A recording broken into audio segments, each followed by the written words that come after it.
നമ്മളിന്ന് Sunday is the fun day ഒരു പുതിയ രാവിലത്തെ വ്ളോഗ് വന്നിട്ടുണ്ടായിരുന്നു. ഇന്ന് വെച്ചാൽ ഞങ്ങൾ ജസ്റ്റ് ഒന്ന് ഫുഡ് കഴിക്കാനും ജസ്റ്റ് ഒന്ന് ടൈം പാസ് ചെയ്യാൻ വേണ്ടി പുറത്തേക്ക് വന്നിട്ടുണ്ട്. നമുക്ക് ആകെ കിട്ടുന്ന ഒരു ലീവ്ലെസ്സാണ്. വേറെ ഒന്നല്ല, ഇവിടെ ഒരു താമരപ്പൂ കാണണം എന്നാണ് പറയുന്നത്. ഇവിടെ ഒരു നല്ല വെള്ള ആമ്പലുള്ള കുളമുണ്ട്. അപ്പോൾ ഞങ്ങൾ ആ കുളത്തിലേക്കൊന്ന് പോവാന്ന് കേട്ടോ. ഏതായാലും വണ്ടിയൊക്കെ തിരിക്കുന്നുണ്ട് പോകാൻ വേണ്ടിയിട്ട്. ആ ഒരു സമയത്തേക്ക് നമുക്ക് കുളം കണ്ടപ്പോൾ ഇത്രയും ഭംഗിയിൽ അമ്പലപ്പൂ കാണുമ്പോൾ പിന്നെ പോകാണ്ടിരിക്കാൻ പറ്റുക. അപ്പം ഞങ്ങൾ വിചാരിച്ചു എന്നാൽ പിന്നെ കുളത്തിൽ പോയിട്ടാകുമ്പം ഒന്നെല്ലാം നോക്കുക. പിന്നെ അവിടെ കൊക്കൊക്കെ ഉണ്ടായിരുന്നു, പിന്നെ ഡക്ക് ഉണ്ട്. അപ്പോൾ ഇതൊക്കെ ഇവിടെ ഉണ്ടായതുകൊണ്ട് ഇതിനൊക്കെ കാണണം എന്ന് പറഞ്ഞിട്ടാണ് അങ്ങോട്ട് പോയത്. അപ്പോൾ ഞാൻ വിചാരിച്ചെന്നാൽ പിന്നെ കുറച്ച് ഫോട്ടോസൊക്കെ എടുക്കാൻ, നല്ല ഫോട്ടോ ഒക്കെ കിട്ടുമല്ലോ എന്ന് വിചാരിച്ചിട്ട് കുളത്തിലേക്ക് കാലൊന്നും ഇട്ടിട്ട് ഇറങ്ങിയിട്ടില്ല കേട്ടോ. അത് എത്രത്തോളമാണ് ആഴം ഒന്നൊന്നും അറിയില്ല, അപ്പോൾ റിസ്ക് എടുക്കാൻ പറ്റൂല. അപ്പോൾ ജസ്റ്റ് ഒന്നൊരു ഫോട്ടോക്ക് വേണ്ടി മാത്രം താഴോട്ട് ഇറങ്ങിയിട്ടേ ഉള്ളൂ. നല്ല രസമുണ്ട് കേട്ടോ ആമ്പൽ കാണാൻ വേണ്ടിയിട്ട്. വെള്ള കളർ ആമ്പൽ.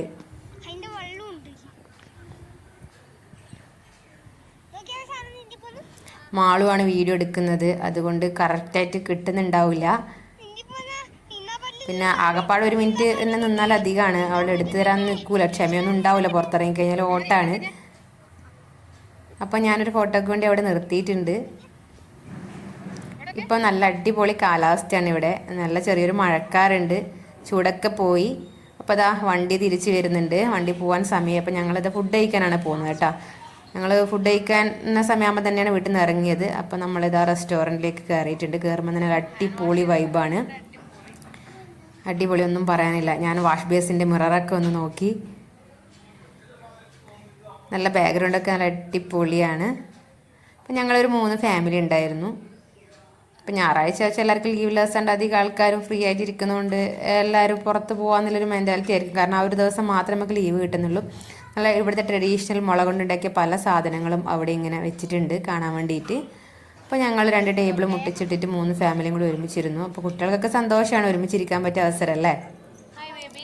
പിന്നെ ഞങ്ങളവിടെ എത്തുമ്പോഴത്തേക്ക് റെസ്റ്റോറൻറ്റിൽ ആൾക്കാരൊന്നും ഇല്ല കേട്ടോ. അപ്പോൾ ഞങ്ങൾ വിചാരിച്ചു ഞങ്ങൾ മാത്രമായി, അപ്പോൾ നമുക്കൊരു പ്രൈവസി കിട്ടും എന്നൊക്കെ വിചാരിച്ച് അങ്ങനെ ഇരുന്നപ്പോഴത്തേക്കും പിന്നെയാണ് ഒരു പണി പറ്റിയത്. ഞങ്ങൾ ഫുഡ് ഓർഡർ ചെയ്തു. അപ്പോൾ ഞങ്ങൾ തന്തൂരി റൊട്ടിയും ചിക്കൻ കറിയാണ് ഓർഡർ ചെയ്തത്. അപ്പോൾ ഓർഡർ എടുത്തിട്ട് അവൻ പോവുകയും ചെയ്തു. ഒരു 10 മിനിറ്റ് കഴിയുമ്പോൾ വിളിച്ചിട്ട് വന്നു, തന്തൂരി ഐറ്റംസ് ഒന്നും അവൈലബിൾ അല്ല, തന്തൂരി ഒന്നും ഉണ്ടാക്കാൻ പറ്റില്ല, ഉണ്ടാക്കേണ്ട സാധനങ്ങളൊക്കെ തീർന്നു പോയി എന്ന് പറഞ്ഞു. അപ്പോൾ പിന്നെ മെനുവിൽ നോക്കിയപ്പോഴത്തേക്ക് താലിയൊക്കെ കാണാം. താലി ഞങ്ങൾ 1-2 പ്രാവശ്യം കഴിച്ചുകൊണ്ട് വേണ്ടാന്ന് വെച്ച്, അതിൽ ഞങ്ങൾക്ക് മാക്സിമം ആൾക്കാർക്ക് വേണ്ടാന്ന് വെച്ച്. അപ്പോൾ ഞങ്ങൾ എന്നിട്ട് നോർമൽ ചപ്പാത്തി, വേറെ ഒന്നും അവിടെ കിട്ടാനില്ല, നോർമൽ ചപ്പാത്തിയും ചിക്കൻ കറിയാന്ന് പറഞ്ഞത്. അപ്പോൾ അത് കാത്ത് അതിന് 1 മണിക്കൂർ 1.5 മണിക്കൂറോളം ഫുഡ് 3 മണിയൊക്കെ കഴിഞ്ഞിട്ടാണ് കേട്ടോ ഫുഡ് ഇടുന്നത്. ഞങ്ങളങ്ങ് മടുത്ത് പോയി വെയിറ്റ് ചെയ്തിട്ട്. അവസാനം ഇത് ആദ്യം 2 താലി, ഇവർ 2 താലിയാണ് ഓർഡർ ചെയ്തത്. അപ്പോൾ താലി വന്ന് ആ സമയത്ത് താലി ആദ്യം വന്നിട്ടുണ്ട്. ഞങ്ങളെ ഫുഡ് വന്നിട്ടില്ല.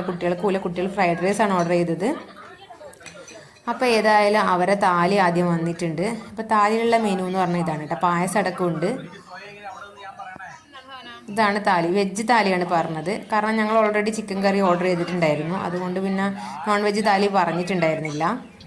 ഇത് പായസല്ലേ, ഒന്ന് പറഞ്ഞേ. പായസം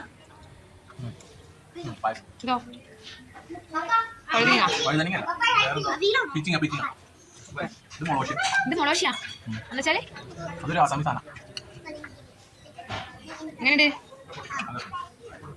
പയറ്, ചെറുപയർ, ആലു, സാമ്പാറില്ല. അങ്ങനെ നീണ്ട 1-1.5 മണിക്കൂറിൻ്റെ കാത്തിരിക്കുകൾക്ക് അവസാനമേകി ഞങ്ങളുടെ ഫുഡ് ഇവിടെ എത്തിയിട്ടുണ്ട്. 2-3 ടൈപ്പ് ചിക്കൻ കറി, അതായത് 2 പാത്രത്തിൽ ഒരേ കറിയാണ്. പിന്നെ ഒരു ഫ്രൈഡ് റൈസ്, വെജ് ഫ്രൈഡ് റൈസാണ് ഓർഡർ ചെയ്തത്. കാരണം ചിക്കൻ കറി ഉണ്ടല്ലോ. അപ്പോൾ ഞങ്ങളെല്ലാം അങ്ങനെയാണ്, ചിക്കൻ്റെ പീസ് എങ്ങനെയാലും കിട്ടിയാൽ പോരെ. അപ്പോൾ നമ്മുടെ ചപ്പാത്തി വന്നിട്ടുണ്ട്, നോർമൽ തവ റൊട്ടി വന്നിട്ടുണ്ട്. ഒരു എണ്ണ പോലും ഇല്ല, ഒരു ബട്ടർ പോലും ഇല്ലാത്ത നോർമൽ റൊട്ടി. പിന്നെ ഇതാ ചിക്കൻ റാറ, ഇവിടുത്തെ സ്പെഷ്യൽ ആസാമിൽ കിട്ടുന്ന ഐറ്റമാണ് ചിക്കൻ റാറ. നല്ല ടേസ്റ്റാണ് കേട്ടോ. അപ്പോൾ ഇതാ കുട്ടികളുടെ ഫ്രൈഡ് റൈസ് നല്ല ടേസ്റ്റ് ഉണ്ടായിരുന്നു, ഞാൻ ടേസ്റ്റ് നോക്കിയിട്ടുണ്ടായിരുന്നു. അപ്പോൾ കുഞ്ഞു വാവ വരെ സ്പൂൺ കൊണ്ട് തിന്നുന്നുണ്ട്. നല്ല എരിവൊന്നുമില്ല, അപ്പോൾ നല്ല അടിപൊളി സാധനമാണ്. പിന്നെ ഇതാ കറിക്ക് ഓൾറെഡി നല്ല കളറുണ്ട് കേട്ടോ. ചിക്കൻ റാറ അടിപൊളിയാണ് സംഭവം. പിന്നെ നമ്മൾ ഇത്രയും ലേറ്റ് ഒരുപാട് വിശന്നുകൊണ്ടേ ഫുഡിന് നല്ല ടേസ്റ്റ് തോന്നുന്നുണ്ട്. ടേസ്റ്റ് ഉണ്ടോ ഇല്ലയോ എന്നുള്ളതല്ല, നല്ല ടേസ്റ്റ് ഉണ്ടായിരുന്നു. കാരണം അത്ര വിശപ്പുണ്ടായിരുന്നു. സമയം ഇപ്പോൾ 3:30-4 മണി ആവാനായി. അപ്പോൾ ഇതാ വൈകി വന്നത് കൊണ്ട് ഞങ്ങൾ ഡിബഡീന്ന് പറഞ്ഞിട്ട് കാലിയാക്കി പ്ലേറ്റ് ഇതാ തുടച്ച് നക്കി അവിടെ വെച്ചിട്ടുണ്ട്. എല്ലാവരും കുട്ടികളടക്കം ഒരു പീസ് പോലും ബാക്കി വെച്ചില്ല. അപ്പോൾ ഞങ്ങളാണ് കഴിച്ചങ്ങ് ഫുള്ള് ഒരു വേസ്റ്റ് പോലും ഇല്ലാത്ത രീതിയിൽ കഴിച്ച് ഞങ്ങൾ മടങ്ങുകയാണ്. ഇനി ഞങ്ങൾ നേരെ വീട്ടിലോട്ട് പോകുന്നില്ല. അടുത്ത ജസ്റ്റ് ഒന്നൊരു ഔട്ടിങ്ങിന് വേണ്ടിയിട്ട് ഒരു പിക്നിക് സ്പോട്ടിൽ നമ്മൾ ഈ വന്നുകൊണ്ടിരിക്കുന്നത് കണ്ട ഈ കാണുന്ന സ്റ്റാച്ചു കാണാൻ വേണ്ടിയിട്ടാണ്. ഇത് വെച്ചാൽ മാർച്ച് 9-ാം തീയതി നമ്മളെ പ്രൈം മിനിസ്റ്റർ നരേന്ദ്രമോദി സാർ വന്നിട്ട് ഉദ്ഘാടനം ചെയ്തു പോയ ഒരു പ്രൊജക്റ്റാണ് കേട്ടോ. അപ്പോൾ ഇതിൻ്റെ പണി നടന്നുകൊണ്ടിരിക്കുന്നതേ ഉള്ളൂ.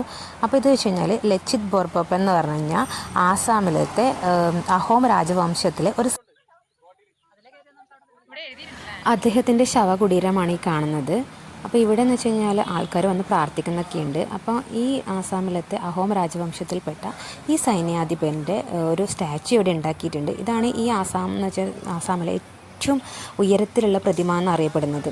ഇതിൻ്റെ ഉദ്ഘാടനം കഴിഞ്ഞിട്ട് ഒരു 6 മാസമേ ആയിട്ടുള്ളൂ. മാർച്ച് 9-നാണ് നമ്മളെ പ്രൈം മിനിസ്റ്റർ നരേന്ദ്രമോദി സാർ വന്നിട്ട് ഉദ്ഘാടനം ചെയ്തത്. അപ്പോൾ ഇതിൻ്റെ ബാക്കി പണികൾ നടന്നുകൊണ്ടിരിക്കുന്നതേ ഉള്ളൂ. 125 അടി ആണ് ഇതിൻ്റെ ഉയരം എന്ന് പറയുന്നത്. രാത്രി എന്ന് വെച്ചാൽ ഇവിടെ നല്ല മഴയായിരുന്നു, അതുകൊണ്ട് മൊത്തം വെള്ളം കെട്ടി നിൽക്കുവാണ്. അപ്പോൾ ആൾക്കാർ വന്നുകൊണ്ടിരിക്കുവാണ് കേട്ടോ. അപ്പോൾ ഈ സ്റ്റാച്ചു എന്ന് വെച്ചാൽ വളരെ പ്രസിദ്ധമായൊരു സ്റ്റാച്ചു ആണ്. ഇത്രയും ഹൈറ്റിൽ ആസാമിൽ കാണാൻ പറ്റിയ ഈ ഒരു സ്പോട്ട് എന്ന് വെച്ച് കഴിഞ്ഞാൽ ആസാമിൽ വന്നിട്ടുണ്ടെങ്കിൽ എല്ലാവരും എന്താ പറയുക വന്ന് കാണേണ്ട ഒരു സ്പോട്ട് തന്നെയാണ്. അപ്പോൾ കുറച്ചുകൂടി കഴിഞ്ഞ് കഴിഞ്ഞാൽ ഈ പണികളൊക്കെ നടന്നു കഴിഞ്ഞാൽ ഒരുപാട് മ്യൂസിയൊക്കെ ഇവർ പ്ലാൻ ചെയ്യുന്നുണ്ട്. അപ്പോൾ എന്ന് വെച്ച് കഴിഞ്ഞാൽ ഇവർ ഈ പ്രൊജക്റ്റിൻ്റെ ഒരു ഐഡിയ ഒരു സ്റ്റാർട്ടിങ് തുടങ്ങുന്ന അവിടെ തന്നെ അവർ കൊടുത്തിട്ടുണ്ട്. ഇതിൻ്റെ എന്തൊക്കെയാണ് ഇതിൻ്റെ ഇവിടെ വരാൻ പോകുന്നത് എന്നൊക്കെയുള്ളൊരു മോഡൽ അവിടെ ഉണ്ടാക്കി വെച്ചിട്ടുണ്ടായിരുന്നു. അപ്പോൾ ഞാനത് അവസാനം കാണിക്കുന്നുണ്ട്. ഇത് വെച്ചാൽ ഇവിടെ ഒരുപാട് ചെക്കിപ്പൂക്കളുണ്ട് കേട്ടോ. ഈ കാണുന്നതാണ് ആ ശവകുടീരം എന്ന് പറഞ്ഞത്. അപ്പോൾ ഇവിടെ വന്ന ആൾക്കാർ പ്രാർത്ഥിക്കുന്നൊക്കെ ഉണ്ട്.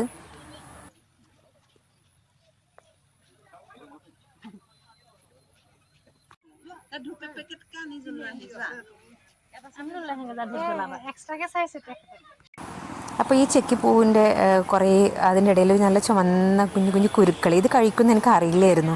അപ്പോൾ ഞങ്ങളുടെ കൂടെ അമ്മയുണ്ടായിരുന്നു. അപ്പോൾ അമ്മയാണ് പറഞ്ഞത് അവരെ ചെറുപ്പകാലത്തിൽ അവർ കഴിക്കുമായിരുന്നു എന്ന്. അപ്പോൾ ഞങ്ങൾ ഇതൊന്ന് ട്രൈ ചെയ്ത് നോക്കിയിട്ട് എന്ത് രസമാണ് കാണാൻ വേണ്ടിയിട്ട്. അപ്പോൾ ഞാനൊന്ന് കഴിച്ച് നോക്കിയിട്ടുണ്ട്, മാളുവിനും കൊടുത്തു. ഒരിളം മധുരമൊക്കെ ഉണ്ട്. ഇത് കഴിക്കാൻ പറ്റുമെന്ന് എനിക്ക് അറിയില്ലായിരുന്നു. കഴിക്കാന്ന് വെച്ചാൽ വെറുതെ ഒന്ന് വായിലിട്ട് ചവച്ച് തുപ്പി കേട്ടാ. അപ്പം ഇപ്പോൾ ഒന്നും വിശ്വസിച്ച് കഴിക്കാനും പറ്റില്ലല്ലോ. അപ്പോൾ ജസ്റ്റ് ഒന്ന് ടേസ്റ്റ് നോക്കിയിട്ടുണ്ട്. അപ്പോൾ ഇതാണ് ഈ മോഡൽ എന്ന് പറഞ്ഞത് കേട്ടോ. ഈ പ്രൊജക്റ്റ് ഇങ്ങനെയാവും കുറച്ചുകൂടി കഴിഞ്ഞ് കഴിഞ്ഞാൽ. ഇപ്പോൾ പണി നടന്നുകൊണ്ടിരിക്കുന്നതേ ഉള്ളൂ. അപ്പോൾ ഈ ഒരു സ്റ്റാച്ചു കാണാൻ വേണ്ടിയിട്ട് മാത്രമാണ് നമ്മളിവിടെ വന്നത്. അപ്പം ഇത് ജൊറാട്ടിലെ ഏറ്റവും ഫേമസ് ആയ ഒരു സ്ഥലമാണ് കേട്ടോ. കറങ്ങാൻ വന്നവർ എന്താ പറയുക എന്തായിട്ടും കാണാൻ വരേണ്ട ഒരു സ്ഥലം തന്നെയാണിത്. അപ്പോൾ ഞങ്ങൾ അവിടെ നിന്ന് ഇറങ്ങിയിട്ടുണ്ട്. ഇനി ഒരു ചായയൊക്കെ കുടിച്ചിട്ട് വീട്ടിലേക്ക് പോകാമെന്ന് വിചാരിച്ചു. ഒരു മഴയൊക്കെ ചെറിയ തണുപ്പൊക്കെ ഉണ്ട്. അപ്പോൾ ഞങ്ങളിതാ നമ്മളെ നാട്ടിലെ തട്ടുകട പോലെ ഇവിടെ നല്ല കട്ടയൊക്കെ വെച്ച് ആസ്പെറ്റോസൊക്കെ ഷീറ്റൊക്കെ ഇട്ടൊരു കുഞ്ഞു കടയുണ്ട്. അപ്പോൾ അവർ കടയിൽ വെച്ച് നല്ല തണുപ്പായിരുന്നു കേട്ടോ. ചില ഇതില്ലേ നമ്മളെ മണ്ണിൻ്റെ കട്ടയൊക്കെ വെച്ച ഒരു കടയാണ്. അപ്പോൾ അവിടെ ഇരുന്ന് ഞങ്ങൾ ഓരോരോ മസാല ചായ, ഇവിടെ മസാല ചായയാണ് ഇവിടുത്തെ ഫേമസ്. മസാല ചായ ഓർഡർ ചെയ്ത് നല്ല ചൂടായിരുന്നു. ചൂട് ചായ കുടിച്ച്. ഇപ്പോൾ ഇവിടെ വെച്ചാൽ ആരും നമുക്ക് കൊണ്ടുതരാനൊന്നുമില്ല, നമ്മൾ തന്നെ പോയി എടുക്കണം. അപ്പോൾ ചായ വന്നിട്ടുണ്ട്. അപ്പോൾ ചായ നല്ല അടിപൊളി ചായയായിരുന്നു കേട്ടോ. നല്ല ചൂടുണ്ട്, അതാണ് അവിടെ വെച്ചത്. അപ്പോൾ ഈ ചായയൊക്കെ കുടിച്ച് ഇനി നമ്മുടെ ഇന്നത്തെ സൺഡേ വ്ളോഗ് അല്ലെങ്കിൽ സൺഡേ ഇന്നത്തെ ദിവസം അവസാനിക്കാൻ പോകുകയാണ്. ഏകദേശം ഇരുട്ടാവാൻ തിരിച്ചു പോകാൻ